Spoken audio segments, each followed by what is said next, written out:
네, 안녕하세요. 오늘 AP Physics 1 to CM 그리고 CEM에 대해서 제 강의를 설명드리려고 합니다. 우선 일단 제가 이제 이 Physics 1, 2 그리고 C 파트에 대해서 이 커리큘럼의 차이 그리고 공부하는 시간 그리고 이제 기출 문제 푸는 시간 같은 게서 먼저 소개드리고 그 다음에는 이제 과목의 어, 난이도와 어떤 학생들이 들으면 좋은지에 대한 선택 가이드 그리고 제 강의의 특징에 대해서 그리고 이제 흔히 하는 실수에 대해서 먼저 설명을 드리겠습니다. 그래서 먼저 이제 Types of AP Physics를 보면 이제 AP Physics 1이 있고 AP Physics 2가 있습니다. 이제 이 두 과목은 이제 Algebra based 과목이 있고요. 이제 AP Physics 1은 커리큘럼을 보시면 이제 Mechanics Unit 1 to 7부터 Fluid Mechanics Unit 8이 추가되어 있습니다. 그리고 이 Study Hours 같은 거 보면은 12 to 6 hours, 그래서 6 to 8 classes,를 해야 합니다. 그리고 이제 이 Physics 1의 Calculus Base 버전이 이제 AP Physics C Mechanics예요. 그래서 Mechanics는 Unit 1 to 7이고요.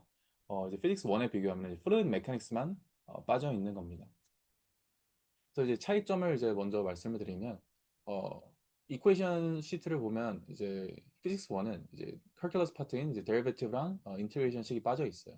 그래서 이제 AP Physics 1을 다 공부하고 나서 이 Calculus 버전으로 이제 이퀘이션 한 번 더 공부를 하게 되고 그러면 사실 새로운 개념이 나오지는 않고 모두 이제 Physics 1에서 나왔던 개념이 추가적으로 C 버전으로 테스트가 되고 있는 겁니다.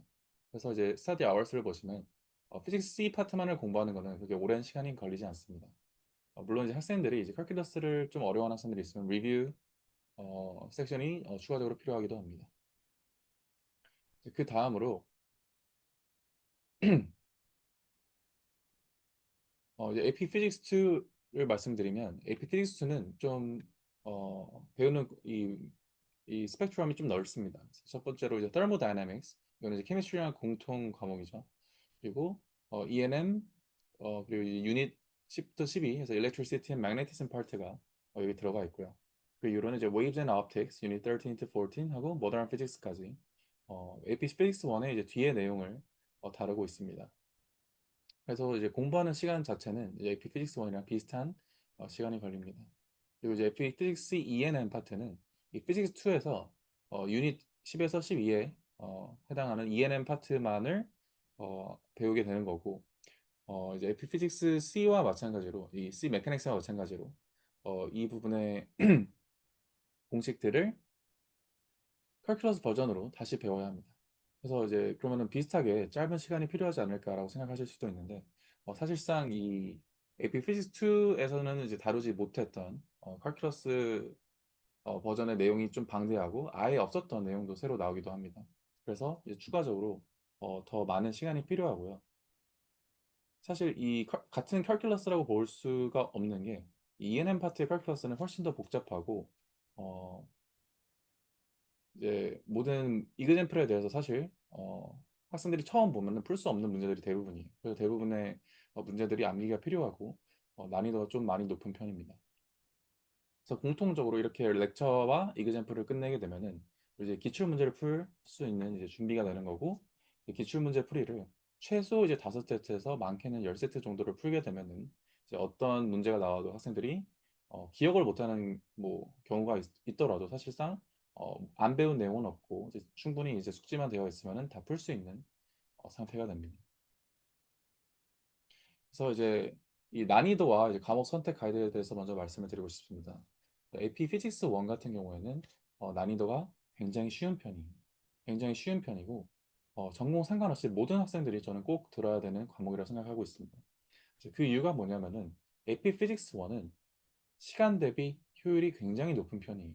학생들이 많은 시간을 투자하지 않아도 꾸준하게 성적을 잘 받을 수 있고 AP 과목을 연계하고 다른 과목, AP 케미스트리나 어, 이제 AP Physics 2, AP Physics C, Mechanics 해서 전부 다 이 AP Physics 1의 Force랑 Energy 이런 기본 개념들이 사용이 됩니다. 그래서 어, 이 AP Physics 1까지는 필수적으로 먼저 들어놓고 추후에 이제 케미스트리를 공부하거나 이제 바이올로지 이렇게 이어서 공부를 하는 게 과목 간의 시너지가 굉장히 좋습니다. 이제 그 다음에 이제 AP Physics Mechanics는 피직스 원을 들은 학생 중에서 칼큘러스를 하는 학생은 사실상 공짜로 하나의 더 과목을 굉장히 쉽게 AP 과목을 추가할 수 있다라는 장점이 있습니다. 그래서 저도 굉장히 어, 많이 추천하고 있습니다. 그 외에 이제 AP 피직스 같은 경우에는 이공계 학생들이 듣는 게 더 좋습니다. 왜냐하면은 이 AP 피직스 1은 사실 폭넓은 데서 쓰이지만 AP 피직스 2는 이제 특히 물리, 화학 관련해서만 어, 쓰이는 경향이 있습니다. 그래서 이 부분에 대해서는 이제 물리, 화학 관련된 학과 그리고 공대에 이제 진학 예정인 학생들이 듣는 게 좋고 난이도도 이제 피직스 1보다는 좀 높은 편입니다. 그다음에 이제 AP 필시 ENM 파트 같은 경우에는 어, 아까 말씀드렸듯이 난이도가 굉장히 높은 편입니다. 근데 이제 이 난이도가 높다는 거는 어떻게 보면은 단점처럼 볼 수도 있지만 사실상 최상위권 학생들, 특히 그리고 공대, 전자전기 관련 학과를 진학할 학생들한테는 굉장히 장점입니다. 왜냐하면 이제 이것도 상대적인 평가고 이제 대학 입장에서는 피직스 ENM을 들었다는 게 굉장히 학생들이 뛰어난 학생임을 증명하기 때문에 그런 학생들한테는 좀 강력하게 추천을 하고 있습니다. 네, 제 이제 과목 및 강의 특징에 대해서 설명을 드리겠습니다. 그래서 AP 피직스 과목은 어, 모든 문제들이 하나의 익셉션도 없이 전부 다 공식을 통해서 풀게 되어 있습니다. 단순하게 비교를 해보자면 예를 들어서 케미스트리 같은 경우에는 50개 문제가 나오면은 한 20개 정도는 공식으로 표현할 수 없는 개념 문제들 그리고 암기, 순수하게 암기를 풀어야 되는 문제들이 많이 나옵니다. 그리고 심지어는 이제 공식이나 이런 트렌드 같은 걸 배우더라도 어, 워낙에 이제 원자나 이런 것들 다양하다 보니까 익셉션들이 굉장히 많습니다. 그래서 공식을 알아도 풀 수 없는 문제들이 너무 많기 때문에 기출 문제 수를 확 늘리고 모든 문제가 암기가 되어야 하는 좀 단점이 있습니다. 근데 그에 비해서 피직스는 단 하나의 익셉션도 없고 모두가 공식으로 정리가 되어 있다라는 것은 학생들의 입장에서 공부하는 게 굉장히 효율적이고 쉽다는 의미입니다. 그래서 이, 이 강의 노트의 특징을 보면은 일단 기본적으로 모든 이퀘이션들을 배웁니다. 챕터마다 이퀘이션들이 그렇게 많지가 않습니다. 그래서 뭐 피직스 1이라고 해도 사실 A4 용지 한 장 안에 다 들어가는 내용입니다. 피직스 2도 마찬가지고요. AP 피직스 2도 한 장 반 정도의 내용을 공식적으로 충분히 다 설명이 가능합니다. 그리고 모든 공식들은 각각 이제 변수를 갖고 있고 베리어블들로 구성이 되어 있고 그 베리어블들의 definition 그래서 말하는 definition은 phrase가 아니라 말로 되어 있는 게 아니라 이것도 각각의 공식으로 되어 있어요. 그리고 그런 공식들을 이해하는 데 필요한 컨셉 그리고 그거를 연습하기 위한 이그젠플로 구성이 되어 있습니다. 그리고 이거는 여러 가지 챕터 뭐 키네마틱스부터 force, energy, momentum 쭉쭉쭉 갈 때 모든 과목이 공통적으로 이런 구조로 공부를 하게 됩니다. 그래서 이런 구조로 공부를 하게 되는 거는 굉장히 학생들의 입장에서는 어, 어려운 문제가 나오거나 자기가 모르는 문제가 나오더라도 쉽게 답안을 작성할 수 있고 답을 찾을 수 있는 알고리즘을 제시하고 있습니다. 또한 이런 구조로 이제 강의 노트를 만들고 문제풀이를 들어갈 때 문제풀이도 이거랑 1대1 매칭되는 동일한 전략을 사용할 수가 있는데 첫 번째로 문제는 어, 다 센텐스로 주어져 있으니까 그 상황을 draw 해서 그림으로 표현을 하고 문제에서 주어진 given variable들을 적고 시작을 합니다. 예를 들어서 given variable이 acceleration이라는 게 주어졌을 때 우리는 acceleration이 필요한 문제가 결국에는 kinematics 그리고 dynamics의 Fnet is equal to ma 이 공식이 반드시 들어간다는 이 클루를 얻을 수 있습니다. 그러면은 우리가 쓸 수 있는 공식의 범위가 확 좁힐 수 있는 거죠. 그래서 이 좁혀진 공식을 기준으로 어, 이 문제들을 풀 수 있기 때문에 학생들은 굉장히 큰 가이드라인을 얻고 있는 겁니다. 그래서 그 이후에는 이 3, 4번은 사실 그냥 단순한 알지브라예요. 그래서 여기서는 그냥 단순 수학이고 피직스랑은 사실 크게 관련이 없는 내용입니다. 그래서 베리어블들을 아이솔레이트하고 플러그인하고 마지막에 이제 계산을 하게 됩니다. 그래서 이런 3, 4번은 사실 제가 특히 엄청나게 강조를 하는 부분이 뭐냐면 학생들이 이제 숫자를 먼저 미리 넣어서 계산을 하려고 하는데 그런 거는 올바른 풀이 방법이 아닙니다. 왜냐하면은 뭐 여러 가지 이유가 있지만 이제 일단 기본적으로 베리어블을 아이솔레이트 할 경우에는 검산이 가능해요. 우리가 어디서 실수를 하거나 이퀘이션이 잘못됐으면은 고칠 수가 있어야 되는데 숫자로 이걸 바꿔놓으면 전혀 이제 그런 감이 없어지기 때문에 검산이 불가능해지는 게 가장 큰 이유고 또 두 번째로 답안이 틀리더라도 이 시기 맞으면은 FRQ 부분에서 partial 마크를 얻을 수 있게 돼요. 그래서 반드시 숫자는 제일 마지막에 스텝에 넣어야 된다. 이거 엄청나게 강조하고 있습니다. 그래서 이제 이런 강의 노트와 문제 풀이법을 배우게 되면은 어떤 문제가 나와도 동일한 문제 방석, 문제를 분석하는 메커니즘이 얻을 수 있다라는 거고요. 또 풀이도 동일한 방법으로 작성할 수 있다라는 겁니다. 그리고 따로 뭐 MCQ나 FRQ를 따로 공부하는 것도 아니고요. 모두 FRQ 형식으로 공부를 하게 됩니다. 그러면 이제 어떤 학생들이 이제 실수를 하고 혹은 실패를 하는 경우가 있냐를 이제 좀 적어봤는데요. 첫 번째로 이제 강의 노트 내용을 암기를 안 하는 학생들은 어, 이 실패를 할 수밖에 없는 구조입니다. 왜냐하면은 제가 말씀드렸듯이 이 모든 피직스는 이퀘이션으로 주어져 있고 모든 문제를 이퀘이션으로 풀어야 되기 때문에 이퀘이션이 암기가 안 되어 있으면 사실상 과목을 페일할 수밖에 없는 게 되는 거죠. 근데 그렇다고 뭐 암기량이 많냐? 그건 전혀 아닙니다. 그래서 한 페이지 안에 다 요약이 될 정도로 전체 과목이 암기량이 많지는 않다는 겁니다. 그래서 이제 제 수업도 대부분은 복습, 암기를 위주로 숙제로 내주고 있습니다. 두 번째로 문제풀이 방식을 변형해서 푸는 학생들이 있습니다. 제가 이런 시스템을 만들어서 이걸 꼭 따르게 만드는데 이제 픽스를 저한테만 배우는 게 아니죠. 그래서 학교에서 배우거나 다른 뭐 온라인 강의를 듣는 거나 하면서 문제풀이 방식을 그것을 이제 따라하게 되면 학생들이 많이 혼동이 올 수도 있고 결과적으로 이제 옳지 않은 풀이 방법을 하다 보면 더 이제 어, 정답이랑 멀어지는 그런 문제가 생깁니다. 그래서 이거는 제가 좀 강하게 제지를 하고 있고 좀 어떻게 보면 권위를 이용해서 하나님한테 이제 우스갯소리로 이제 선생님이 이걸 10년 동안 했는데 누구 말을 믿어야겠니? 선생님 방식이 뭐라 이런 식으로 좀 강하게 저를 이제 좀 따라오기를 학생들을 지도하고 있습니다.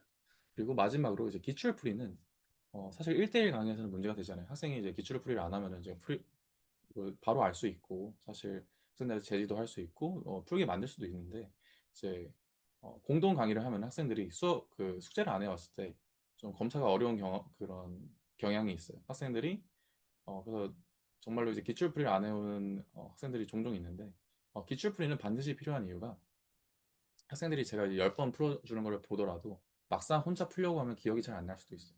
그래서 저도 항상 그런 피드백을 계속 체크를 해가면서 수업을 진행하려고 합니다. 그래서 공식 암기, 그래서 이 노트 시험도 보고 그걸 이제 다 암기가 되고 나서야 문제풀이를 시작해요. 그리고 문제풀이를 시작하면은 당연히 오답 노트까지 검사를 하고 있습니다.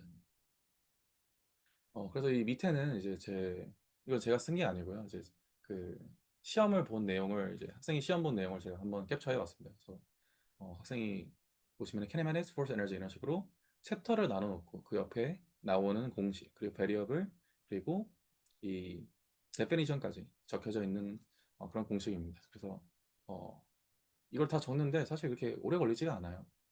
한 10분 정도 주면 학생들이 이걸 다 적을 수 있는 거고 이거를 이제 다 빠르게 적을 수 있는 학생들은 어, 열이면 열, 백이면 백 다 좋은 성적을 얻습니다. 근데 이제 이걸 적는데 뭐 20분 걸린다거나 30분 걸린다거나 잘 못 적는 학생들은 사실 점수를 잘 받지 못하는 경우가 대부분입니다. 그래서 사실 이게 이 수업의 알파이자 오메가이다. 그래서 처음과 끝 전부 다 이 노트를 얼마나 잘 외우냐에 따라서 이제 시험 점수가 갈린다라고 볼 수 있습니다.